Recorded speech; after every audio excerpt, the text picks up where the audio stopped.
இன்றைக்கி மெய்யுணர்தல் அதிகாரம் அதோட பிஒய்க்யூ தான் இந்த வீடியோவில் பார்க்க போகிறோம்.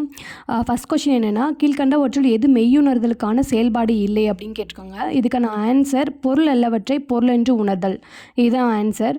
இது எந்த திருக்குறளில் வரும்னா, ஃபஸ்ட்டு திருக்குறள், பொருள் அல்லவற்றை பொருளென்று உணரும் மருளானாம் மானா பிறப்பு அப்படின்னு சொல்லியிருக்காங்க. பொருள் அல்லவற்றை பொருளென்று உணரும் மருளானாம். இங்கே மருளானம் அப்படின்னா மயக்கம் இல்லை அறியாமை அப்படின்னு கூட சொல்லலாம். மீனிங்கே இல்லாத ஒரு பொருளை நம்ம அது பொருள் அப்படின்னு எடுத்துக்கிட்டோம் அப்படின்னா அது மானா பிறப்பு அப்படின்னு சொல்கிறாங்க. அதாவது சிறப்பே இல்லாத பிறப்பு, அதுதான் இந்த திருக்குறளோட அர்த்தம். அறியாமை அகன்று நலம் தோன்றும் எப்போது? இதுக்கு ஆன்சர் ஆப்ஷன் ஏ, மயக்கம் தெளிந்து மாசற்ற உண்மையை உணர்தல். செகண்ட் கொஷின், மயக்கம் தெளிந்த மாசற்ற காட்சியுடையவருக்கு எது கிட்டும் என்று வள்ளுவர் கூறுகிறார்? இதுக்கு ஆன்சர் இன்பம். இதுக்கான திருக்குறள், செகண்ட் திருக்குறள், இருள் நீக்கி அதாவது துன்பம் நீக்கி இன்பம் பயக்கும் யாருக்கு? மருள் நீங்கி மாசறு காட்சியவருக்கு.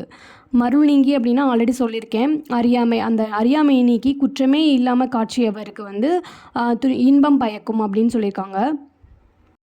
நெக்ஸ்ட்டு வர இந்த 3 கொஷினுமே அப்படியே திருக்குறள்லேருந்து டேரக்ட் கொஷின் தான். நீங்கள் திருக்குறள் பார்த்தா அப்படியே ஆன்சர் எழுதிடலாம். அது என்ன திருக்குறள்னு பார்த்தோம்னா, 10வது திருக்குறள், காமம் வெகுழி மயக்கம் இவை மூன்றன் நாமம் கெடும் நோய். அதாவது விருப்பு வெறுப்பு அறியாமை இது மூன்றுமே நம்மளோட பேரை கெடுக்கிற நோய் அப்படின்னு சொல்லியிருக்காங்க. இது தவிர 8வது திருக்குறள் அப்படி டேரக்ட் கொஷினை கேட்டிருப்பாங்க. பிறப்பென்னும் பேதமை நீங்க சிறப்பென்னும் செம்பொருள் காண்பது டேஷ் அப்படின்னு கேட்டிருப்பாங்க. ஆன்சர் அறிவு. அதாவது என்னென்னா, பிறப்பை திருவள்ளுவர் பேதமை அப்படின்னு சொல்கிறாங்க. அது நீங்கணும் அப்படின்னா சிறப்பென்னும் செம்பொருள் காண்பது அறிவு அப்படின்னு சொல்லியிருக்காங்க. லாஸ்ட் கொஷின், வடநூலாரின் தத்துவ ஞானம் என்னும் கருத்தை முன்னிறுத்தும் திருக்குறளின் அதிகாரத்தை கண்டறிக அப்படின்னு கேட்டிருக்காங்க. இதுக்கு ஆன்சர் மெய்யுணர்தல். தத்துவ ஞானம்னு கேட்டிருக்காங்க. அப்போ மெய்யுணர்தல் அப்படின்னு சொல்லிட்டு ரிலேட்டடாக போடலாம்.